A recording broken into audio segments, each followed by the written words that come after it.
여기에서 가장 아름다운 요소라고 하면은 결국에는 어떤 주택으로서 어떻게 새로운 공간을 창출했는가에 대한 부분이 있을 것 같은데, 그래서 이제 그 바깥에서 어떤 도시적 관점에서 도남장과의 관계에서 조금은 더 고민을 했던 부분은 이 담장이라는 것이 결국엔 어떤 그 각각의 어떤 그 대지들이 도시와 어떤 얼굴을 마주하는 부분인데, 도남장이 갖고 있는 한옥 담장의 어떤 강한 인상이 어떻게 훼손되어지지 않으면서 현대적으로 이전에 같이 담장을 공유했던 이 부분에 같이 남아 있을 것인가. 그래서 이제 제가 좀 고민했던 거는 한옥의 담장의 아랫부분을 같이 연속적으로 이어주고, 그 다음에 이제 한옥이 갖고 있는 경사 처마를 오히려 들어올림으로 해서 이 부분에 어떤 가볍게 떠 있는 느낌으로 기존에 있었던 어떤 담장을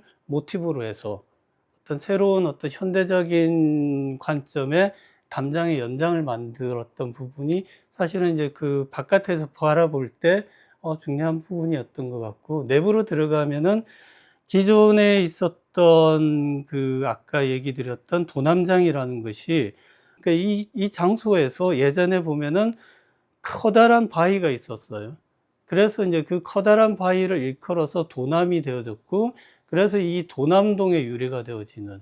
그래서 여기서는 도남이라는 것은 되게 중요한 이 지역의 장소성을 드러내는 어떤 요소인데, 그 예전에 안방이 있고 거실이 있고 식당이 있는 어떤 그 공간 구조를 유지를 시키면서 그 공간 구조에 의한 일자형의 어떤 집이었었는데, 이 공간 구조 내에 다시 중정을 하나를, 마당을 개입을 시켰어요. 그래서 그 마당이 오히려 이제 새로운 어떤 중심 공간이 되어지는데, 이 마당에다가 하나의 바위를 얹는 행위를 합니다. 그러고 나서 우리가 명명하기를 여기가 도남마당이라고 명명을 해요. 그래서 이 도남마당이라는 것이 이 새로운 주거에 있어서 가장 어떤 새로운 요소이면서 기존에 있었던 건축물의 정체성의 연장선상에 있는 그런 요소가 되겠고요. 그거 외에 어떤 주거에서 또 하나의 중요한 요소라고 하면은 그 현관으로 해서 들어오게 되면은 어떤 홀이 생겨요. 그 홀은 아까 도남마당을 바라보게 되고, 위로는 2층으로 열려 있고, 그 위로는 해서 다시 두 개의 천창이 있습니다.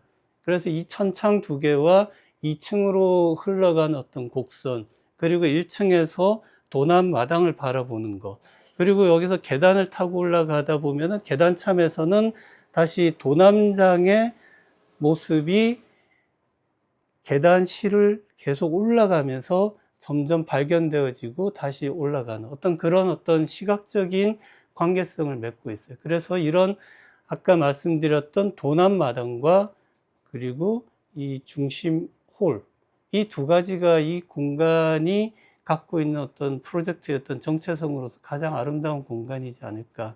그 외에도 이제 그 다양한 마당들을 이제 부여를 하게 되는데, 이제 그런 것들은 조금은 더 어떤 계속 세부적인 어떤 실내 공간과 실외 공간이 관계를 맺는 어떤 방식이 될 것 같아요.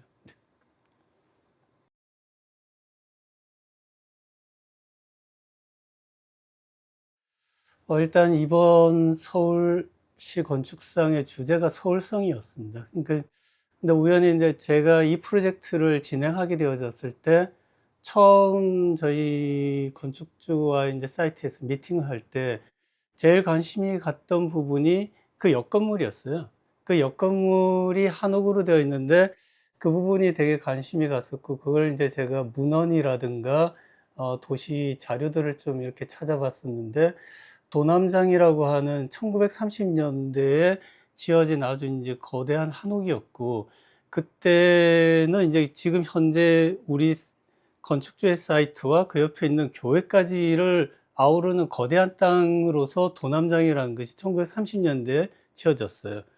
그 다음에 이것이 이제 필지 분할이 되어지면서 계속 건물이 바뀌어 나갔는데, 그러면서도 유일하게 남아있는 것이 도남장이었고, 오히려 저희 건축주의 땅도 예전에는 도남장의 부속 건물이었고, 거기에서부터 어떻게 관계성을 맺어갈 것인가, 그런 부분이 조금 더 중요했었고, 그 다음에 이 도남동과 것과 도남장과 함께 이 일대가 1930년대에 그러니까 그 경성 시가지 계획에 의해서 그러니까 서울의 어떤 사대문에서 바깥으로 도시가 확장되던 시기에 지어진 도시계획 구역이에요.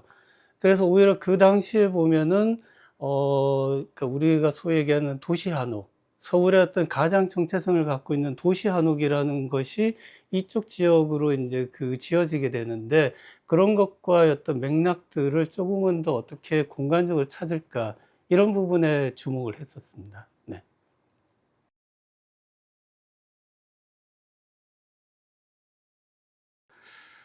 우선 이곳이 갖고 있는 장소성이라는 것, 그 다음에 어, 기존에 있었던 하나였던 그 필지 내에 있었던 건물이 다시 사라지면서 이곳 새로 지어지는 건물이 기존에 있었던 도남장과 어떻게 관계성을 가질까 하는 어떤 관계성, 이런 것들이 제가 이번 계획을 하면서 가장 고민을 많이 했고, 그것에 대해서 어떤 그 완성도를 이끌어내려고 하는 부분이 있었습니다. 그거는 이제 어떤 건축가로서 도시에 대한 어떤 관심사에 대한 부분이고, 그거 외에는 당연히 이제 저에게 일을 맡기신 건축주의 삶에 대한 부분이 또 들어갈 것 같아요.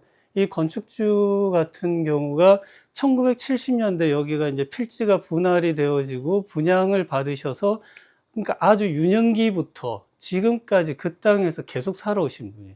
그러니까 대부분에 보면은 이렇게 일반적으로 건축주라고 하면은 땅을 사서 설계자한테 의뢰하는 경우가 많지만은, 이분은 유년기부터 지금까지 살아오셨던 분이고, 그러므로 해서 그 땅에 대한 어떤 장소에 대한 기억을 가장 많이 갖고 계신 분이에요.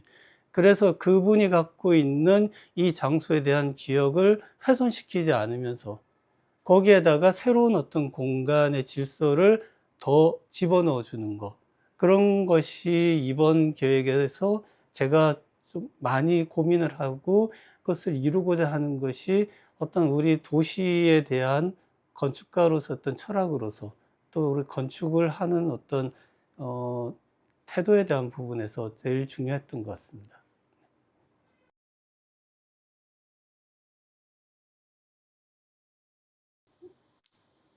우선 아까 말씀드렸듯이 이 건축주분은 50년 이상을 여기에서 사셨던 분이기 때문에 기존에 이 공간에서 앞마당이 어땠었고, 그 다음에 대문을 들어섰을 때 모습이 어땠었는지를 너무나도 잘 알고 계시는 분이죠. 그래서 이제 제가 아까 좀 전에 말씀드렸듯이 그 기존의 질서를 완전히 무시를 하는 것이 아니라 그 기본 질서를 유지하면서 그 안에 새로운 공간으로서 마당을 집어넣고 그 익숙한 공간과 함께 같이 오버랩 되어지는 상황. 그것이 이제 그 건축적으로 의도했던 내용이고, 그 공간의 어떤 오버랩 되어진 공간감을 제대로 잘 즐기시는 것이 저희가 이제 바라는 부분이 되겠습니다. 그러면서 이제 또 하나 추가할 수 있는 부분은, 도시에 있는 단독주택이라는 것이 앞에 있는 빌라라든가 뒤에 있는 고층 아파트에 의해서 사실은 프라이버시가 너무 많이 노출이 돼요. 그래서 이제 아까 말씀드렸던 작은 마당들, 그리고 아까 도난 마당, 이런 것들이 건축적인 하나의 어떤 중요한 장치이지만은 그 자신의 프라이버시가 보장이 되어지면서 마음 놓고 나갈 수 있는 외부 공간이 되어지기를 바라는 어떤 그런 부분이었거든요. 그래서 그 외부 공간들과 내부에 새로 창출되어진 공간들을 마음껏 기존에 있었던 공간 형식과 함께 즐기는 것을 바라는 것이 가장 제가 소망하는 부분이 되겠습니다.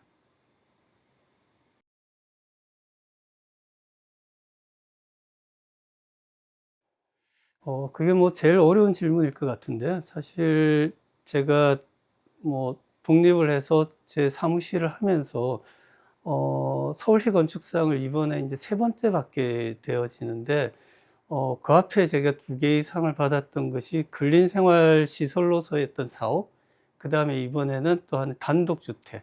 어찌 보면 이제 남들이 보기엔 되게 어떤 사적인 공간들만을 하는 건축가가 아닌가, 그렇게 생각할 수도 있을 것 같은데, 사실은 제가 어린이집, 그 다음 육아 종합센터, 그리고 전통예술고등학교, 그리고 마곡에는 그 창업 지원 허브, 다양한 서울 시내의 어떤 다양한 공공 건축물들을 해왔고, 물론 지방에 가면은 또 도서관도 했었고 다양한 많은 프로젝트를 했었는데, 그냥 제 개인적으로는 서울에서 했었던 저의 공공 프로젝트들이 일반인들한테 많이 경험되어지는 건물이었으면 좋겠다는 생각들을 하고 있어요. 그래서 앞으로 조금 더 또 다른 기회가 있어서 서울시의 어떤 프로젝트를 하게 되면은 조금은 더 일반 시민들에게 열린 프로젝트를 해서 우리 시민들에게 사랑받는